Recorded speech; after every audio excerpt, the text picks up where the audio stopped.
안녕하세요. 저는 붉은 토끼풀이 내게로 왔다를 지은 김건숙입니다. 이 책의 키워드를 제가 세 가지로 한번 정리를 해보니까 디나무, 걷기, 문장입니다. 엽서도 이런 걸로 준비해서 가져왔습니다. 시청자분들의 동네에는 이제 궁금하네요.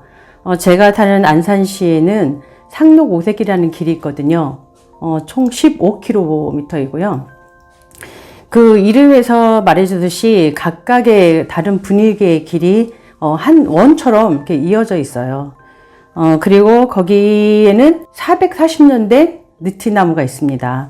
저는 어르신 느티나무라고, 그리고 저희 나무라고 제가 혼자서 그렇게 이름 짓고 있었는데, 제가 그 길을 걸을 때 이런 엽서들의 문장을 써가지고 어르신한테 보여드리고, 그리고 그 문장을 음미하면서 걸은 이야기를 책에 담았습니다.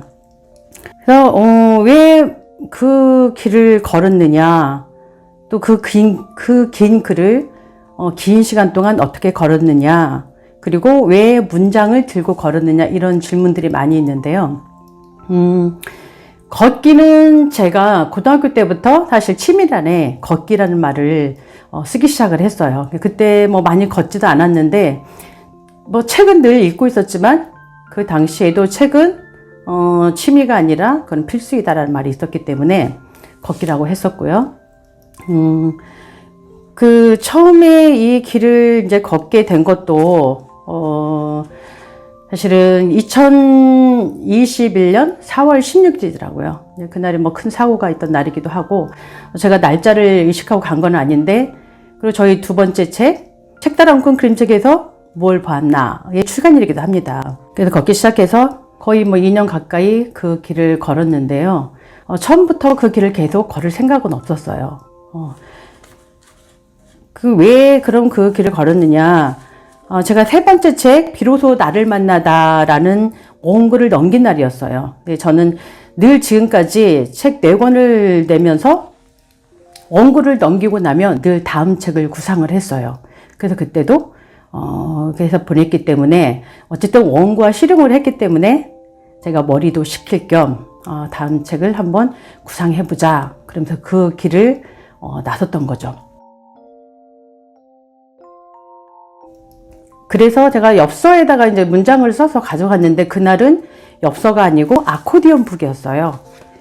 그렇게 해서 이렇게 총 4면으로 되어 있는데, 이렇게 되어 있습니다. 그러니까 처음부터 엽서를 쓰려고 했으면 가져갔을 텐데, 그날 그래서 이거는 그 밀리언의 법칙이라고 일본에서 그 스테디셀러, 베스트셀러 또는 밀리언셀러를 낸 그 편집자이자 대표가 쓴 책이었어요. 제가 책 쓰게 된 책을 그래서 좀 봤는데 가장 저한테 많이 다가왔던 거고, 이게 실용적이었어요. 그래서 다음 책은 좀 더 저도 독자들한테 많은 관심을 가질 수 있는 책을 쓰고 싶다는 욕심도 있었고, 그래서 거기에서 새로운 히트작은 요상한 것들 중에 더 생겨난다, 이런 말도 있고, 좋은 콘텐츠는 힘든 인생에 다가간다, 모르겠는데, 저는 인생과 일의 결과, 그러니까 가장 중요한 것은 저는 최고의 일과 좋은 인생이었는데, 저한테 앞으로 최고의 일과 좋은 인생은 무엇일까? 라는 생각을 하면서 그게 이제 글쓰기하고 연관이 있기 때문에, 저는 그 인생과 일의 결과는 사고방식과 열의와 능력을 곱하기 해야 나온다. 그래서 내가 그렇게 하고 싶다. 반드시 그렇게 된다. 이런 문장들을 막 써가지고 나갔어요. 그래서 항상 마음에 두고 생각하면 꽃이 핀다. 두 번 다시 없는 인생이기 때문에 그렇게 하고 싶다라는 말들이 있었고요. 그래서 너무나 재밌는 게 세계에서 2천만 명이 있는 책을 내고 싶다라는 그런 것도 있고요. 그래서 생각에서부터 모든 것이 시작되기 때문에 아직 독자가 모르는 새로운 가치를 내가 만들자. 그건 놀라움과 격려와 치유와 감동을 주는 그런 내용이 아닐까라는 생각을 했습니다. 그래서 이것이 바로 첫 번째 책, 나도 요상한 것을 쓰고 싶다는 첫 번째 글로 나오는 글로 탄생을 했습니다. 이날을 걷고 나서 내가 앞으로 이 길을 계속 걸어야 되겠다. 그리고 그 길이 다 자연을 끼고 있기 때문에 그 계절의 변화를, 사계절을 다 보고 싶다는 생각이 들었습니다. 그래서 제가 또 워낙 혼자서 프로젝트 하는 거를 좋아해서 그 사계절 또는 100번 그 길을 걷는 건 어떨까라고 거대한 그런 프로젝트를 이제 세우게 됐습니다. 그렇게 나갈 때 이제 문장을 이제 골라서 가는데, 일단 문장이 골라지면 저는 이제 엽서를 골랐어요. 그 문장하고 가장 잘 맞는 엽서가 무엇일까? 그러니까 걷기는 이미 이제 집에서부터 시작이 됐던 거죠. 그 사람들이 이제 이런 말도 하더라고요. 엽서들은 다 어디서 났느냐. 네, 저는 여행을 가거나 또 미술관도 많이 가는데, 그걸 가면은 엽서도 사고 화집도 사고 하는데, 사실 미술관에 산 엽서들 같은 경우는 앨범에다 따로 넣고 나중에 할머니가 돼서 시간이 좀 많을 때 그걸 봐야 되겠다라는 생각을 하고 있었고요. 동네 책방에 책을 주문을 하거나 가서 사면은 엽서를 많이 줍니다. 그래서 그런 것들을 박스에 이제 저는 모아놨는데, 그런 것들 하나씩 둘씩 이제 들춰보면서 내용에 맞는 것들을 제가 문장에 써서 그걸 품에 안고 그러고 가서 어르신 느티나무에게 먼저 말을 걸어서 질문을 하고 대답을 듣고 그리고 길을 나섰는데요. 그러니까 첫 번째 이제 아코디언 보러 갔을 때는 제가 8문장이기 때문에 한 문장씩 제가 보고 마음에 새기면서 그 울타리를 주변을 삥 도는 거예요. 걸으면서 보통 100발자국이 넘어요. 어떤 때는 104발자국, 108발자국이 나오던데, 그렇게 쭉 8번을 걸었었고, 그 다음에 엽서를 써서 나갈 때는 계속 뭔가 대답이 들을 때까지 계속 돌았어요. 그리고 나서 그 문장을 걸으면서 계속 꺼내보고, 그래서 음미를 하고 그 문장들이 내 몸에 들어와 스며으면 좋겠다. 왜 그렇게 했냐면은, 제가 40대 중반에 저도 독서 프로젝트라는 걸 했는데, 그러니까 날마다 책을 한 권씩 읽고, 그리고 그 리뷰를 블로그에다 올렸어요. 그때 한 이유 중에 하나도 과연 책을 나는 왜 읽는 것일까? 제가 시간이 막 나서 책을 읽는 건 아니거든요. 없는 시간을 쪼개서 책을 읽기도 하는데, 그러면 책을 읽는 건 단순하게 나의 재미를 위해서 하는 것인가? 근데 그게 아니라는 생각이 들었어요. 책을 읽는 사람은 책을 읽기 전과 후가 달라야 된다. 또 책을 읽는 사람은 읽지 않는 사람하고는 달라야 된다. 내가 누구에게 저자의 어떤 영향을 받았다면, 그것이 감동을 받았다면 그것을 또 삶으로 연결시켜야 되지 않는가라는 생각이 들었는데, 계속적으로 책을 이렇게 쌓아져 있기 때문에 읽다 보면은 끝나고 나면 또다시 읽고 또다시 읽고, 그렇게 하다 보면 사실 문장을 음미할 시간이 없더라고요. 그래서 그냥 공중에 다 흩어지는 느낌이 들었어요. 그래서 제가 좀 마음에 새기고 싶은 문장들을 그렇게 걸으면서 제 삶을 변화를 시키고 또 성숙되게 했으면 좋겠다. 그것이 어떤 저의 어떤 최고의 인생이 아닌가. 그리고 그러한 것들을 남들과 나누는 것이 아주 좋은 일이 아닌가라는 저의 삶의 어떤 모토 같기도 합니다. 그렇게 해서 이제 이게 되었고요. 그래서 제 키포인트 키워드, 느티나무 걷기 문장들을 제가 그거를 모아보니까 그걸 한 보따리 안에 넣는다면 어떤 단어로 볼 수 있을까 했는데, 제가 이제 이런 엽서를 가져왔습니다. 바로 숲이라는 겁니다. 그러니까 제가 또 막 연필로 막 뭐라고 썼는데, 숲은 뭐 책이다.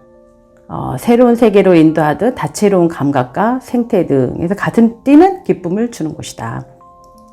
동심을 회복시키고 어떤 꽃의 모양이라든가 색이라든가 씨앗 등의 어린아이 같은 배움의 길로 인도하는 곳이고, 그리고 영혼을 씻어주는 공간이다. 근데 제가 걸었던 상록고색길, 그 시간이 바로 그런 숲에 있던 저의 영혼을 많이 성숙시켜주고 또 맑게 해주는 그런 공간이었습니다. 그리고 제목이 이제 붉은 토끼풀이 내게로 왔다인데, 처음부터 이제 이 제목은 아니었어요. 보통 작가들이 글을 쓸 때 본인들이 이제 가제를 쓰는데, 저는 나무에게 배우면 좋겠습니다라는 거를 했어요.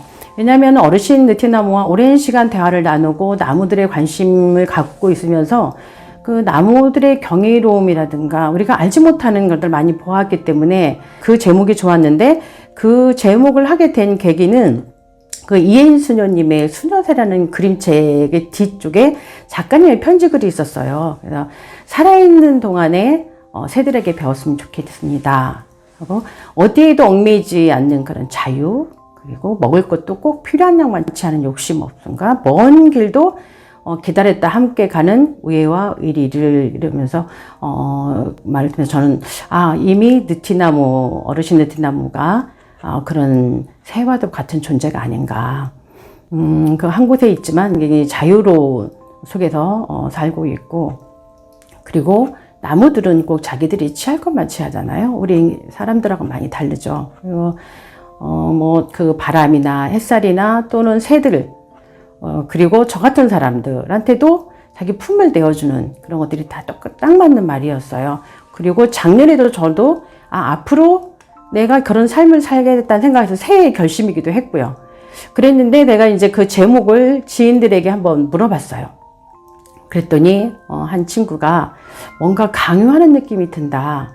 그러니까 그 수녀님의 그런 글을 읽고 나서 보면 괜찮은데, 저도 가만히 그 맥락 없이 그것만 보니까 그렇구나. 뭔가 내가 당신은 남한테 배워야 돼 라고 하는 어떤 느낌이 오더라고요. 그러다가 제가 이제 붉은 토끼풀이 4개로 왔다고 하는 거는 이제 제 책 속에 있는 소제목이기도 한데 굉장히 저한테는 의미 있는 말이기 때문에 그걸 나오게 했는데, 책을 읽으신 분들이 붉은 토끼풀이라는 것이 과연 있느냐 하고 많이들 찾아보셨다고 해요. 근데 정말로 있는 거고, 저도 사실 그걸 보기 전까지는 몰랐죠. 제가 이 책을 쓴 것도 숲해설가가 되기 전에 다 마친 상태였고요. 그래서 제가 그날도 써간이 없어 하고 연관 내용이기 때문에 혹시 하고 제가 사진을 찍어서 봤는데 붉은 토끼풀이가 나왔어요. 그리고 여기에서 붉은하고 토끼풀 띄어쓰지 않습니다. 원래 이제 식물 이름들은 붙였습니다. 띄어서 이렇게 쓰시는 분들이 있더라고요. 리뷰들을 보면은. 그런데 이제 붉은 토끼풀은 우리가 알고 있는 토끼풀이랑 정말 닮았어요. 그 입 모양도 닮았고, 근데 다른 거는 이제 꽃 색깔이 제가 입은 이 색깔처럼 약간 밝은 색깔이고, 보통 우리가 알고 있는 건 흰 꽃이죠. 그리고 붉은 토끼풀은 줄기가 아주 큽니다. 털도 많이 있고. 그래서 저는 사람들이 그게 토끼풀이라고 그러면 굉장히 많이 부정을 했었거든요. 그리고 뭐 거기에서 네잎 글로를 찾으면 막 찾아서 좋아하면 정말 가서 저는 막 아니라고 말을 해주고 싶을 정도였는데, 그날 그래서 놀라움을 금치를 못했는데, 사실 저는 흰 꽃을 피는 토끼풀 꽃이 토종이라고 생각해요. 사실은 둘 다 토종은 아니죠. 유럽산인데 그 흰 토끼풀도 우리는 어릴 때부터 봤기 때문에 그게 토종인가라고 생각을 하고 있지만, 사실 그게 일본이 이제 네덜란드하고 이렇게 교역을 하면서 이제 물건이 깨지지 않게 하는 충전재로 쌓여서 왔는데, 그것이 우리나라로 전해졌다고 합니다. 하여간에 이 붉은 토끼풀이라는 그 저한테 어떤 의미 있는 상징은 뭐냐면, 저를 감싸고 있는 두꺼운 벽을 부순다는, 또는 껍데기를 깬다는 그런 의미가 있습니다. 그날 제가 그걸 보면서 그럼 내가 지금까지 믿고 있었던, 아니면 옳다고 생각했던 것들이 과연 옳은 것인가 하라는 의문이 들었습니다. 나무들도 그렇고 환경에 따라 정말 상당히 다른 모습을 보이기도 하거든요.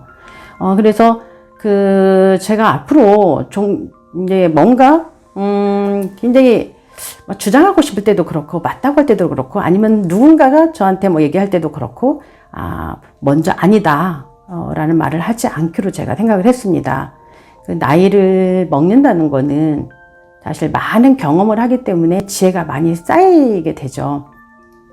그런데 그것의 하나의 걸림돌이라는 것은 자신의 경험에 의해서 그런 아집이라든가 독선 같은 게 생긴다는 생각이 들어요. 내가 과거에 봤는데, 내가 이렇게 했는데 이것이 옳아라고 할 수가 있거든요. 근데 그렇지 않은 경우도 있기 때문에 저는 앞으로 이제 어떤 일이 있을 때는, 약간 의문스러울 때는 이 제목을 좀 생각해 볼 겁니다. 그래서 제목도 그렇게 왔습니다.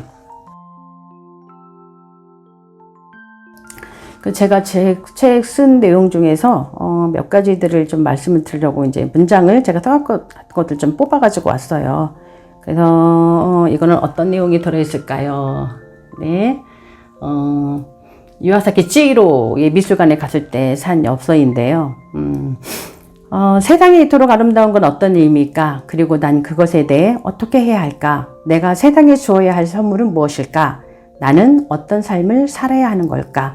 그럼 메리 올리버 그리고 완벽한 날들에 있는 거거든요.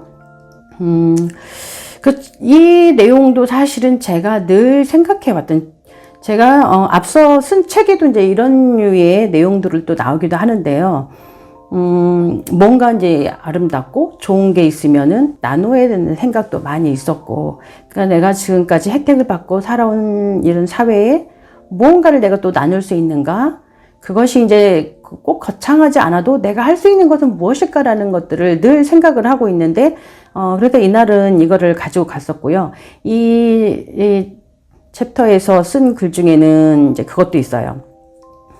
연말에 그 초등학생 형제가 그 쇼핑백에다가 뭔가를 들고 파출소 앞에다가 놓고, 그러니까 익명으로 누군가를 도와달라고 하는 메모만 남기고 이렇게 갔던 거를 제가 짧게 봤어요. 근데 수수문에서 초등학생이라는 걸 알았고, 그 2년 동안 자기들이 용돈을 모아서 그 게임기를 사려고 했던 건데, 그것을 다른 일에 써달라고 하는데, 그걸 보면서 저는 한참 울었거든요. 그러니까 그런 아름다운 감동적인 걸 보면은 저는 그렇게 감동이 많이 왔어요. 저의 가치하고 그게 맞기 때문에 그렇다는 생각이 들어요. 그래서 좀 부끄럽기도 했고, 제가 그렇게 꼬박꼬박 모았던 거를 누구한테 그렇게 선뜻 내어주었던가 라는 생각을 많이 했던 거죠. 그래서 이제 제가 길을 걸으면서 사실 자연의 변화도 보고 이런 문장들을 하면서, 그 당시에 정말 아침에 제가 딱 이게 일어나서 침대에서 딱 나오면 첫 번째 하는 말이 뭐 그거였어요. 감사합니다. 왜 누구한테 하는 건 모르지만 제가 오늘 아침에 이렇게 건강하게 일어난 것은 너무 감사한 일이었어요. 그래서 이게 감사의 인사를 보내고, 그리고 며칠 전에도 전철을 타려고 아주 추운 날이었어요. 홈에서 이렇게 있는데 햇볕이 쫙 저를 내리치는 데 서 있었는데 그냥 행복했어요. 행복하고 감사하고, 내 마음 안에 그런 마음이 있으면 분명히 그런 좋은 에너지가 이제 넘치게 될 때는 남한테 내어주게 되어 있거든요. 그리고 제가 이제 요즘에 또 읽고 있는 향물을 따으며라는 책에도 그게 나오더라고요. 자신이 베푼 아름다움의 대가로 너도 무언가 아름다운 것을 만들라고 라는데, 이분은 이제 식물학자였고, 그러니까 식물들이 그렇게 말을 하는 것 같다는 거였죠. 식물의 아름다움을 통해서 본인도 그걸 받았으면 그걸 남한테 주어라 라는 거였는데, 제가 자연 속에서 걷다 보니까 그런 자연의 아름다움을 많이 보면서 그런 경이로움과 신비스러움도 그렇고, 그러면 제 마음이 굉장히 뭔가 맑아지고 충만해지잖아요. 그럴 때 이제 그 주변을 돌아볼 수 있는 그런 힘도 생기는 거고요.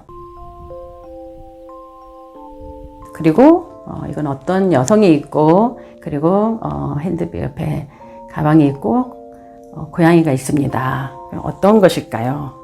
이거는 저는 책도 보고 영화를 먼저 봤어요. 영화가 너무 감동적이어서 또 책을 이제 주문해서 봤는데, 빵과 수프, 고양이와 함께하기 좋은 날, 물의 욕구의 책입니다. 혹시 이걸 보셨는지 모르겠는데, 거기에서 뽑아온 것은 제 방식대로 운영하는 것, 그것이 지금의 제 결심입니다 라는 내용입니다.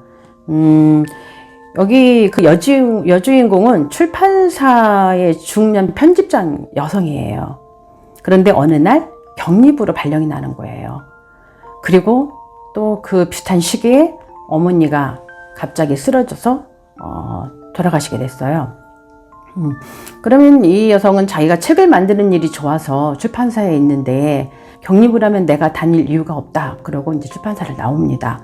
그리고 이제 어머니가 하시던 그런 식당을 리모델링을 합니다. 그래서 샌드위치 가게를 열게 되는데요. 좋은 재료, 유기농 채소, 좋은 빵으로 만들어서 그거를 이제 하는데, 주변 사람들이 굉장히 많은 참견이라든가 조언, 청구들을 하게 돼요. 왜 그렇게 일찍 문을 닫느냐. 그러니까 재료가 다 떨어지면 문을 닫거든요. 그리고 너무 태도가 뻣뻣하다. 안에 TV가 없으면 사람들이 기다리면서 무료하지 않느냐. 그리고 알바생도 좀 예뻐야지 저러면 되겠느냐. 뭐 이런 말인데, 일본인이니까 그 주인공도 앞에서는 오랫동안 보았던 이웃이잖아요. 어르신은 네 하고 받아들이면 사실은 실제로는 아닙니다. 자기 방식대로 하는 거죠. 그리고 알바생이 빠지는 날 아예 문을 닫아버려요. 그렇게 과감하게 하는데, 저는 그 주변의 이웃들을 사실 울타리라고 봤어요. 왜냐면 어르신도 이제 울타리가 쳐져 있는데, 울타리라는 것은 이제 보호를 해주는 의미가 있고 또 구속한다는 것도 있잖아요. 그래서 제가 어르신한테 어르신 울타리가 답답하지는 않으신지요? 라고 제가 여쭌 날이었어요. 그랬더니 자네는 이 울타리가 답답해 보이는가 보네. 그러면서 내가 만든 것이 아니기 때문에 좀 흉물스럽긴 해도 나는 울타리를 생각하지 않네. 내가 뭐 가지를 뻗거나 뿌리를 내리거나 씨를 뱉는데 방해를 받는 것이 아니기 때문에 울타리라고 생각하지 않는다네 라고 얘기를 하셨어요. 그러면서 저는 저의 울타리가 무엇인가 하고 저의 삶을 한번 되돌아봤어요. 그랬더니 가장 제가 어떤 사회적인 통념이랄까? 제가 영향을 많이 받은 것은 어떤 거였냐면, 어떤 시대를 가리지 않고 책으로 치면은 스테디셀러라고 할 수 있는 거예요. 많은 사람들이 그걸 굉장히 중요하게 생각하고 저도 그러고, 물론 지금도 그러합니다만은 바로 꿈을 가져라였어요. 그러니까 정말 시대를 막론하고, 그거는 누구나 다 강조를 하는 거고, 꿈이 없는 삶이 어떻게 있을 수가 있냐. 그러니까 꿈이 없는 사람을 오히려 나약하다고 생각할 수도 있고 발전적이지 않다고 그렇게 생각하는 사람이 있습니다. 근데 내가 신영보 선생님이 책을 읽다가 꿈이라는 것은 커다란 한계를 보여주면서 다른 것을 보지 못하게 하는 목매의 또 다른 이름이라는 걸 봤어요. 그것도 저한테 굉장히 충격을 줬어요. 꿈을 비판한 사람을 처음 만났던 거거든요. 무조건 다 꿈을 가지라고 했는데 그게 무슨 말일까? 그래서 제가 파일에다가 메모를 해놨습니다. 언젠간 내가 이것도 글로 한번 쓰고 싶다는 생각이 들었어요. 그러면서 꿈에 대한 것들이 나오면 메모를 해서 그 파일에 넣고 있는데, 몇 년일까요? 어떤 시간이 꽤 흐른 다음에야 제가 그 말을 이해가 갔습니다. 그러니까 신영보 선생님이 꿈이 나쁘다고 한 게 아니라, 꿈이라는 것은 이제 그런 곤고한 아주 힘든 삶을 견디게 하는 희망의 동요라고 이제 말씀을 이제 하셨는데, 그 꿈 하나 때문에 자기 발밑에 있는 것들을 보지 못하고 현실을 보지 못하는 거에 대해서 말씀을 하신 거였거든요. 그래서 그것은 바로 우리들이 너무 꿈을 신격화하고 열중하지 않았는가? 이런 생각에 이르게 된 거죠. 그리고 나중에 또 임태주의 그리움의 문장들이라는 책을 보니까 거기에 그런 말이 나왔어요. 꿈에 너무 권능을 부여하지 마. 꿈의 노예가 되고 싶지 않다면. 꿈이 없어서 초라한 게 아니라 꿈이 너무 화려하고 강력해서 공허한 거야. 좋아하는 일을 하다 보면 가슴 뛰는 순간이 올 거야 라는 말을 했어요. 바로 그것도 같은 말이구나. 그래서 우리가 꿈이라는 하나의 목표를 향해서 불나방처럼 하다 보면은 내 행복에, 지금 누려야 할 행복에 눈 가리고 있고, 오로지 모든 것에 쏟고 있기 때문에 에너지나 뭐 경제적인 모든 것이 그렇겠죠? 하다 보면은 그 순간순간 그 시기에 누려야 할 것들을 누리지 못하고 보지 못하고 가는 게 아닌가라는 생각이 들어서 저는 그런 울타리들도 제가 어르신들 티나무처럼 이제는 사회적인 통념을 저의 어떤 울타리로 삼을 것인가, 그런 생각을 하면서 이제 걸었던 날입니다. 이 엽서는 헤르만 헤세가 그린 그림인데요.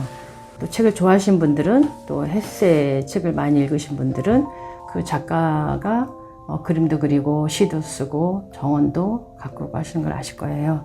근데 제가 이제 써온 문장은 여름은 오래 그곳에 남아라는 책인데, 그 배경이 일본의 그런 높은 고도에 있는 그 카루이자와가 배경이기 때문에 이 엽서를 골라가지고 썼던 거고요.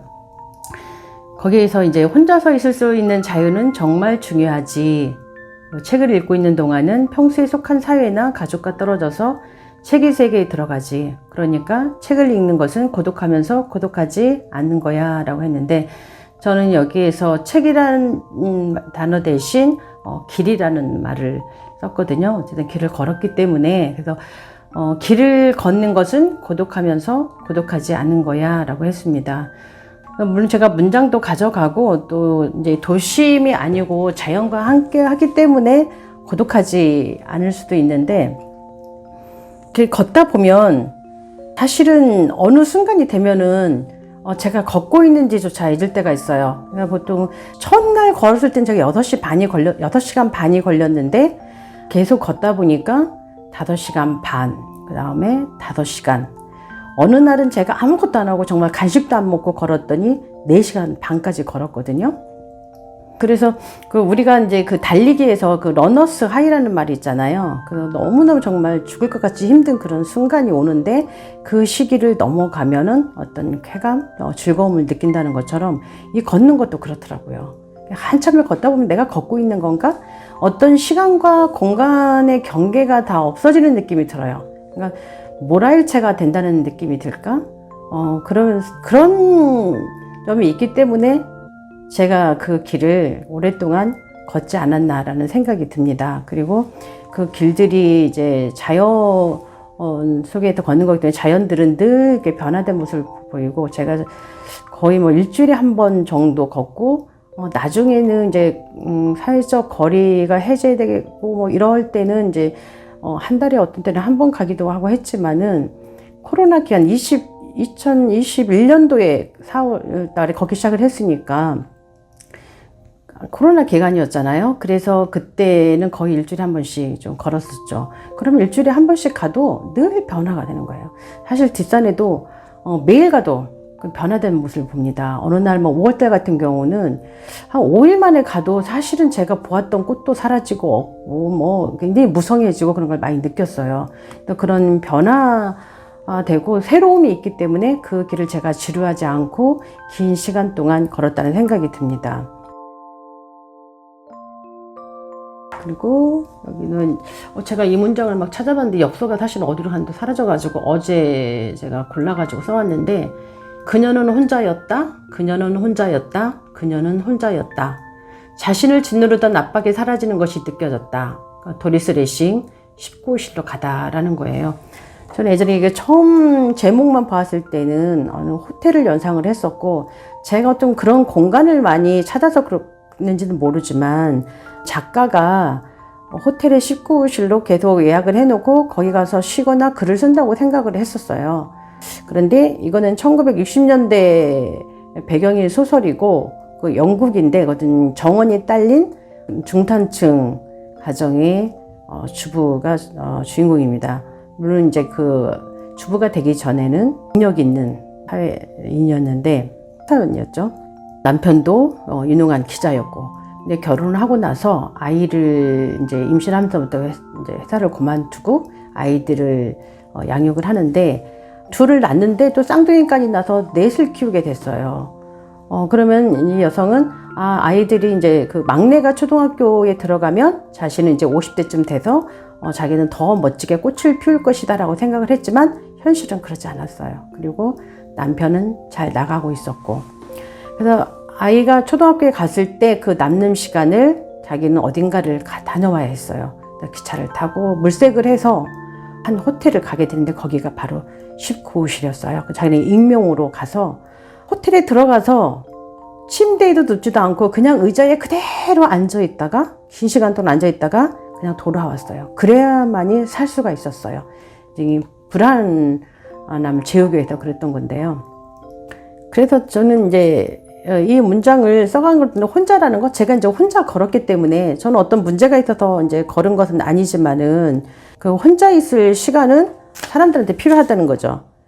법정 스님도 본문에 있는 내용인데 이제 그런 말씀을 하셨거든요. 누군가와 함께 있을 때엔 온전한 자신으로 존재할 수 없다. 홀로 있다는 것은 어디에도 물들지 않고 순수하고 자유롭고 부분이 아니라 전체로서 당당하게 있습니다. 결국 우리는 홀로 있을수록 함께 있는 것이다 라고 했습니다. 그러니까 혼자 있으면은 자기 자신을 많이 돌아보게 되거든요. 제가 이제 길을 걸으면서도 지나온 삶을 되돌아보고 앞으로 어떤 삶을 살아야 될까, 어떤 삶을 기획하는 것. 성찰하는 그런 의미로 저는 길을 걸었던 거고요. 그래서 혼자 잘 있는 사람들이 굉장히 더 당당하고, 아까 앞에서 자기 방식대로 사는 물에 있고 책에서 나왔던 그 주인공도 그랬지만은 홀로 설 수 있는 힘이 커진다는 생각이 듭니다.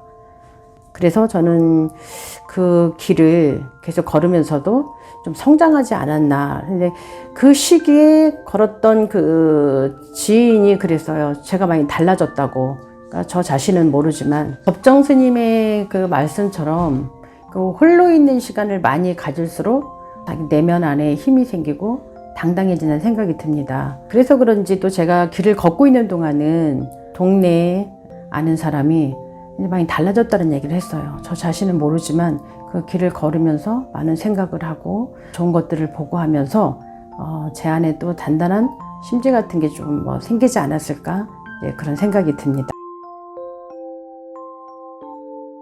그리고 이 엽서는요, 알랭드 부통의 행복의 건축에 나오는 말입니다. 우리가 원하는 것은 가장 깊은 수준에서 보면 그 아름다움으로 우리를 감동시키는 대상과 장소를 물리적으로 소유하기보다는 내적으로 닿는 것이다 라는 것인데요.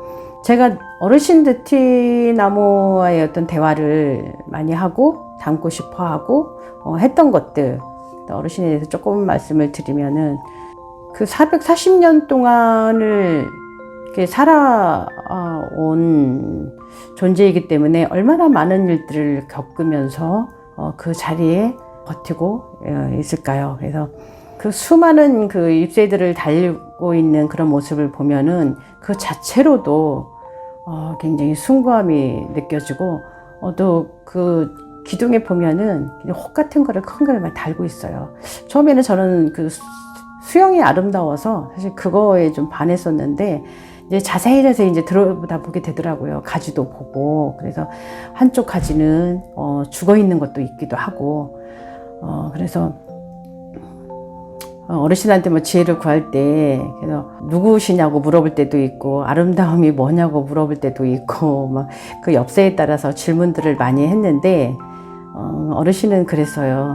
우리들은 조금 못나고, 아니면 컴플렉스나 이런 것들을 자꾸 감추고 싶어 하는데, 어르신은 막 싹이 나올 때 보면은 어느 쪽은 나오고 또 어느 쪽은 안 나오고, 이제 햇빛에 따라서 이제 또 그럴 수가 있는데, 또 죽은 데는 아예 나오지도 않고 그러는데, 나는 이 모든 것을 다 받아들인다네, 그렇게 했습니다. 이 모습이 아름답지 않을지라도 다 받아들이고 사랑한다네. 그래서 그거를 볼 때마다 그 긴 400년 넘게 걸어오면서 여러 가지 힘든 점들을 또 아니면은 자신의 어떤 그 어려운 것들을 다 이겨내고 받아들이고 하면서 자신을 넘어서지 않았나, 그런 생각을 했죠. 나도 일단 나의 모든 것을 인정하고 받아들이고, 그리고 품고 내려놓고 하면은 넘어설 수 있다. 넘어선다는 게 어떤 거창하기라기보다는 과거의 나보다, 어제의 나보다 조금씩 나아지는 게 넘어서는 게 아닌가, 그런 것들이 모여서 어느 결과물이 되지 않을까라는 생각이 듭니다. 그리고 어르신은 가지가 또 얼마나 많겠어요. 어느 날 바람이 부는 날이었는데 한쪽은 막 이렇게 흔들리고 있는데 또 다른 데는 좀 조용히 있는 거예요. 그러니까 어르신은 하나이지만 여러 존재가 함께 존재한다는 생각이 들었어요. 그러니까 우리 같은 경우는, 우리 인간들은 좀 연약하고, 그래서 어떤 자극에도 쉽게 우리가 흥분하고 힘들어하고 좌절하고 그러는데, 어르신의 그 자태를 보면서 일희일비하지 말아야 되겠다, 그런 생각이 들었고, 어쨌든 이렇게 학처럼 우아하게 펼쳐지고 있는 그런 모습을 보면 거기에서 그런 아름다움, 또 노을이 질 때도 봤는데, 노을이 군데군데 그 가지 사이에 들어올 때 너무 황홀하도록 정말 아름다웠어요. 그래서 저도 그런 외적인 아름다움도 있지만 어르신 느티나무가 그 품고 있는 그 의연함들, 지혜로움들, 그런 것들을 내가 담고 싶어서 가지 않았나. 그런데 제가 이날 문장을 가지고 간 날, 희한하게도 제가 사진을 막 찍으려고 할 때 사실 오래 머물려고 생각하고 있었거든요.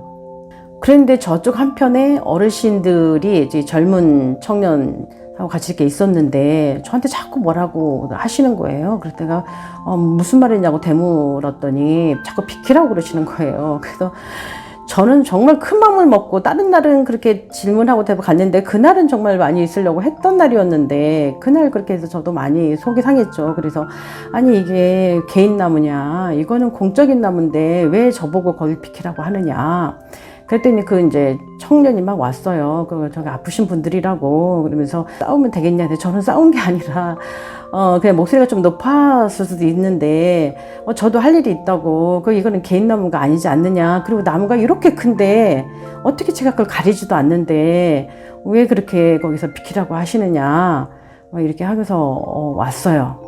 그래도 이제 이미 이제 저도 기분이 이제 좀 상해 있으니까 그냥 왔죠. 그리고 이미 제 마음 속에는 어르신나무가 하도 많이 봤기 때문에 걸으면서 그냥 대화하듯이 해야 되겠다라는 말을 했는데, 어쨌든 저는 그렇게 그 의연한 모습도 배우고 싶었는데 하필이면 그날 그런 일이 있어서 나중에 이렇게 되돌아와서 봤더니 이제 아무도 없고 어르신 나무만 조용히 서 있었어요. 그래서 어르신 나무가 나를 시험해 보려고 그랬나?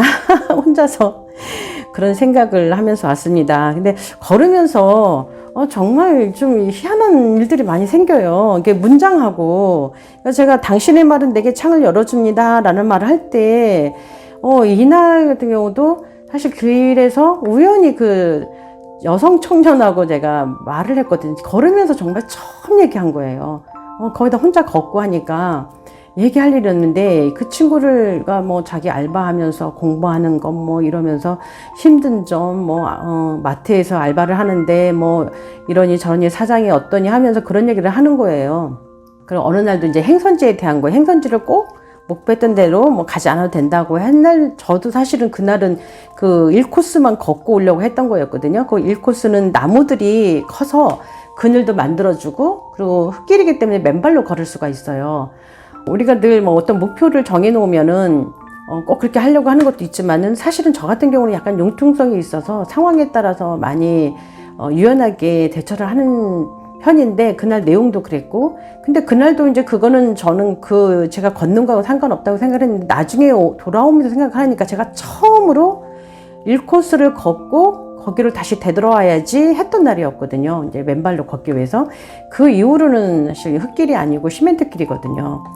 그래서 문장하고 그 날 걷는 날하고 그것도 뭔가가 이렇게 뭐 운명처럼 그런 일들이 많이 있었습니다. 혹시 여러분도 그런 생각이 있으시면 한번 엽서에 써서 한번 나가보세요. 재밌는 일이 많이 생깁니다.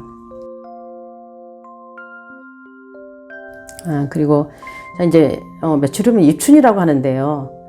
제가 봄을 맞이하는 파티를 해야 되겠어 라는 이제 그림책을 읽고서는 이제 이 문장을 써가지고 나갔는데 그 내용을 이렇게 막 보는 순간 저도 단어 파티를 막 하고 싶었어요. 그래서 엽서에다가 단어 몇 개를 내가 봄을 맞이하는 단어를 써서 나가야 되겠다 한 게 바로 바람, 맨발 걷기, 일일 1클래식, 결단이었는데요. 저는 이거를 사실 오늘 가져오려고 하지 않았는데 책을 읽으신 분들이 이 결단에 대해서 많은 이야기를 하시더라고요. 그러면서 정말로 중요한 일을 결정을 해서 뭘 하게 됐다. 선생님 덕이다 이런 말들을 하셔서 사람들이 결단하는 것을 굉장히 어려워하는구나 라는 것을 굉장히 느꼈습니다. 저도 사실은 여기에다 결단이라는 말을 쓰고 나가면서 그 이후로도 좀 어려운 일들이 있을 때 지금 결단이 필요해 하고 저 단호하게 마음을 먹고 그 일을 처리하기도 하고 있습니다. 그래서 글이라는 것은 또는 말이라는 것은 우리의 몸과 마음을 지배하고 통제하는구나라는 그런 힘이 있구나라는 생각이 들었어요. 그래서 엽서에 써갖고 나가는 거는 그냥 내가 보고 지나는 거하고 다르다는 생각이 듭니다. 그러니까 저도 책을 읽으면 저는 진짜 연필 없이 책을 잘 못 읽어요. 왜냐면 밑줄을 그어야 하기 때문에. 그래서 도서관에 안 가는 이유도 있거든요. 책을 사서 보는 이유도 내가 밑줄을 그어야 되기 때문에 그래야 읽는 것 같고 읽고 나면 노트에다가 그거를 다 베꼈습니다. 그런데도 그런 것들이 다 날아가 버리는 거죠. 그래서 제가 이 엽서에 쓴 것들을 굉장히 곱씹어 보면서 몸에 무늬가 되어버릴 정도로 내가 생각하자 이런 생각 했는데 머리로 글을 읽으니까 진짜 머리에서 제가 걸으면은 다리로 왔다가 다시 그것이 저의 가슴으로 왔다가 어디 혈류를 타고 어딘가에 있다가 제가 필요할 때 그것이 나오리라는 그런 생각을 가지고 했는데 실제로 정말 그렇더라고요. 아까 제가 말씀드린 것처럼 할 수 있을 만큼만 한다는 그것도 저한테 큰 힘을 주었습니다. 그리고 그림책 비밀의 방. 그러니까 제가 이 엽서에 써갖고 나온 것들은 일반 책하고 그림책에서 책 뒤에 그 목록이 있지만 거기서 문장을 가져온 거거든요. 이것도 그림책입니다. 비밀의 방이라는 유리 슐레비츠의 소희는 그동안 저 자신을 돌보지 않게 되었사옵니다. 그래서 날마다 이 방에 와서 자신을 돌아보았습니다. 소희는 언젠가 사막에서 폐하와 만났던 흰머리에 검은 수염을 지닌 사람과 같은 사람인지를 이라는 게 나왔는데 그림책은 어느 날 이제 그 왕이 사막을 지나다가 흰머리에 검은 수염을 가진 노인을 만나게 되는 거예요. 그래서 어떤 질문을 던지는데 굉장히 현답을 이렇게 하는 걸 보면서 궁에 가서 일을 같이 해보세 해서 이제 궁으로 이제 가게 됩니다. 근데 일을 너무 처리를 잘하니까 재산을 이제 맡기는 일을 했는데 그 우두머리 대신이 이제 불안감을 느끼게 된 거예요. 그렇게 이제 모함을 하면서 집에 보물을 많이 보석들을 숨기고 있다. 그래서 정말 임금도 가는 거거든요. 그래서 가서 보니까 아무것도 없는 거예요. 근데 마지막 열쇠가 채워져 있는 방을 발견하고 저 방이라고 저 열어보게 시키라고 그때 열어봤더니 거기에는 아무것도 없고 돌의자하고 지팡이만 있었습니다. 그러니까 이게 뭐냐 그랬더니 그거는 비밀의 방입니다. 제가 과거에 처음 그 폐하를 배웠을 때 그때 흰머리에 검은 수염을 가진 그 노인인지 아닌지 그걸 제가 되돌아보는 방이라고 했습니다. 이 말이 또 저한테도 많이 다가왔는데 가끔씩 뭔가 뭐 일을 좀 성공적으로 해낸 사람들 보면은 태도가 달라지고 막 이제 그런 경우들이 이제 사람이니까 근데 그런 것들이 저는 좀 약간 용납이 안 되더라고요. 그래서 저도 그럴 수가 있잖아요. 이런 글들을 보고 그런 마음들을 다스리고 눌러야 되겠다. 그런 생각이 들었어요. 그러니까 과거에도 그랬죠. 뭐 신영복 선생님의 처음처럼이라는 그런 시 같은 경우도 제가 뭔가 안 좋은 마음이 자꾸 싹 들려고 할 때는 식탁 같은 데도 붙여놓고 그 시들을 계속 보는 거예요. 그래서 처음 일을 시작할 때 어땠느냐, 그 떨리고 긴장됐을 때 그때를 생각을 해라. 그러면 너가 지금 잘 나간다 하더라도 그렇게 자만해서는 안 된다. 이제 이런 생각이 들었는데 이것도 바로 그랬습니다. 이 그림책이. 그래서 저는 그 상록의 길이 또 그런 길이지 않았는가. 이 문장을 들고 걸으면은 또다시 이 문장이 제 몸에 이제 무늬처럼 이렇게 새겨진다면 그런 마음이 생길 때 꼭 그런 마음이 아니어도 좋지 않은 기운이 들려고 할 때 저기 상록의 길을 걸으면서 마음을 비워야 되겠다. 이제 그런 생각이 들었습니다. 그래서 지금은 사실은 제가 길을 많이 걷지 못하고 있어요. 또 책이 나온 뒤로 바빠지고 또 원고를 이거 쓰고 나서도 제가 숲해설 공부를 하면서 숲은 많이 갔는데 사실은 상록의 길을 많이 못 가게 됐어요. 그리고 그 길의 중간에 이제 통제를 하는 구간이 있어요. 뭔가 공사를 하고 있어서 그렇긴 하지만은 제가 어르신은 이제 책 나온 뒤로 이제 또 책이 나왔다는 거를 또 보고 들으러도 가고 했지만은 그 길을 걷지 못해서 굉장히 아쉽고 그런데 이제 많은 분들이 책을 읽고 나서 어르신 나무가 궁금하다. 그리고 상록의 길을 걷고 싶다라는 말 많이 있습니다. 근데 저는 원글을 쓸 때부터 사실은 그런 프로그램을 머릿속에 이제 기획을 하고 있었어요. 그러니까 저처럼 그러니까 엽서에다 문장을 써가지고 와서 어르신 나무한테 대화를 하고 그리고 이제 길을 걸어보자. 명상하는 것처럼 걸어보고 중간에 이제 들판길 앞에서 어땠는지 그 이야기를 나누는 거. 그리고 그 1코스를 그 역방향으로 제가 걷는 방향이 역방향인데 하면은 그 한대암역이라는 게 있어요. 4호선에. 그 가기 전까지 그 숲에 있는 나무들을 제가 거기는 숲해설도 하고 하면서 그런 프로그램을 기획하겠다고 하니까 이제 기다리겠다고 하시는 분들이 지금 꽤 있습니다. 그래서 봄에 그것도 계획을 하고 그 길 걷고 또 문장을 써서 걷는 것도 제가 그런 캠페인처럼 하는 것도 괜찮겠다는 생각이 듭니다. 그래서 사시는 동네에서 그런 일을 하셨으면 좋겠고 그리고 책을 정말 또 읽으신 분들이 내 나무를 만들어야 되겠다. 그리고 엽서에다 문장을 써서 나가야 되겠다고 하시는 분들이 계세요. 그래서 저는 책이 지금 뭐 어느 정도 팔리고 있는지는 모르겠지만 주위에서 보면은 많이들 읽고 있는 것 같고 계속 읽고 뭐 선물도 많이 하고 있지만 어쨌든 읽으신 분들이 그런 말씀을 해주시니까 아, 제가 책 쓴 보람이 있구나라는 생각이 듭니다.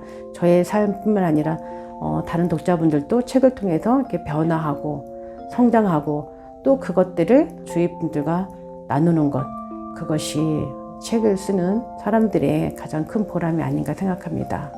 긴 시간 이야기 들으셔서 감사합니다.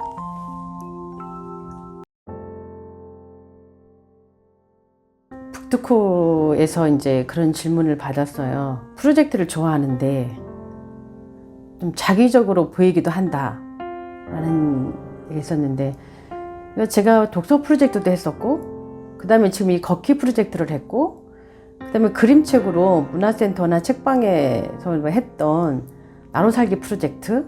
제가 프로젝트라는 말 별로 안 좋아하는데 아까 막 비즈니스 냄새 나고 그래서 쓰기를 안 좋아하는데 쓰게 되더라고요. 그리고 제가 지금 모임을 이제 리더로 이제 하고 있는 거기에서 처음에 그림책 100 프로젝트였어요. 그래서 프로젝트라는 말을 굉장히 많이 쓰는데 그 질문지를 좀 미리 받은 게 있어서 제가 어떻게 갑자기 생각이 나서 과거에 40대랑 뭐 했던 것들이 있는 거예요. 그리고 파일에다가 정말 프로젝트처럼 미래의 저희 모습을 상상을 하면서 거기에 막 제가 뭔가 되었다고 생각하면서 뭐 저한테 인터뷰도 하는 거며 뭐 어떤 방식으로 해야 되면 이런 것들을 했는데, 그래서 그런 것이 저는 이 일뿐만이 아니라 다른 것들도 하루아침에 뭔가 갑자기 되는 건 없다라는 걸 또다시 느낀 거예요. 그러니까 제가 뭐가 하고 싶은 게 있으면은 문장을 날마다 쓰기도 했고요. 집에서 노트에다가 그거를 여러 번 쓰기도 하고 상상을 하고 그리고 어딘가에 또 쓰고 프로젝트를 이제 시행을 해서 하면은 사실 그때 독서 프로젝트 같은 경우도 날마다 책을 한 권 읽는 것보다 굉장히 힘든 거잖아요. 근데 그거를 리뷰를 쓴다는 건 리뷰 하나 쓰는데도 시간이 엄청 한두 시간 걸리거든요. 그거를 제가 1년 동안 그걸 했잖아요. 그러니까 그 하고 났을 때 가장 큰 기쁨은 그거였어요. 저 자신에 대한 어떤 신뢰감? 제가 어떤 목표를 가지고 했지만 그것이 뭐 구체적으로 나타나지 않는다 하더라도 내가 그 힘든 거를 다 견디고 해냈구나. 그 당시에는 잠을 정말 4시간, 5시간 일도 하고 있었고 아이들이 중학생, 고등학생이었고 그런 상황이었으니까 정말 얼굴이 뭐 또 만신창이처럼 뭐 뾰루지가 나고 뭐 하나고 했는데, 저는 제가 신중하게 뭔가를 목표를 세우고 그러니까 쉽게 저는 약속이나 뭐 이런 걸 잘 안 하는 편이에요. 저한테 한 것도 저는 약속을 굉장히 중요하게 생각한 사람이었죠. 근데 어떤 효과가 있다라고 하면은 그걸 제가 이제 시작을 하게 되고 시작을 하면 그거를 완수하자. 근데 좋지 않은 거라면 제가 안 하겠죠. 근데 그 길도 걸어보니 너무나 많이 나한테 명상의 시간이고 늘 뭔가 멈춤의 시간이 없이 그걸 계속 책을 읽고 일상을 유지해 나가고 하는 것들에서 이 길을 걷는다는 것은 속도를 멈추는 거더라고요. 그리고 천천히 걷는 거고, 그래서 과거의 저를 계속 돌아보고 앞에 삶을 기획하는 걸 아까도 말씀을 드렸지만은 또 그런 시간들이 저한테 필요했던 거죠. 근데 특히 코로나가 아니었다면 저는 그런 시간이 없었을 것 같아요. 그 뒷산을 먼저 걷기 시작했었고요. 20년도에 코로나가 막 시작했던 2020년에 2월 달부터 뒷산을 많이 다니기 시작했죠. 거의 날마다 다녔고 그때 그런 좋은 숲에 들어갔을 때 좋은 느낌들을 제가 보았고 또 책으로도 나왔었잖아요. 비로소 나를 만나다. 그러면서 그것이 좀 확장되었다는 생각이 들어요. 그게 또 즐겁기 때문에 사실은 하는 거잖아요. 그러니까 문장을 고르고 엽서를 고르고 거기에다가 글을 쓰고 어르신과 대화를 나누고 첫날에 아니라 몇 번 정도는 책을 갖고 나갔어요. 책을 걸으면서 읽는 건 아니지만 책의 기운을 받고 싶었어요. 그래서 그 시간이 저한테는 5시간 반, 그러니까 6시간이 걸리기도 하고, 근데 그 5시간, 6시간을 다 문장만 생각한 건 아니에요. 왜냐하면 1코스가 이제 4.9km니까 본호들판까지 하면 거의 5km가 넘고 거의 2시간 가까이 걸으면 거기에서 답이 거의 다 나왔어요. 그러면 저는 또 사진 찍는 걸 좋아하니까 걸으면서 사진도 찍게 되고 또 바람도 맞고 햇살도 맞이하고, 그러니까 중간에 제가 한번 그 피부 알레르기가 너무 햇빛 알레르기죠. 코로나를 4차 맞고 몇 개월 지나고 나 생겨 저는 코로나 백신의 영향이라고 생각을 하는데, 그 당시는 정말 이 해가 없는 날도 그냥 나갔다면은 밤에 엄청 시달렸어요. 시달리가 너무 심해서.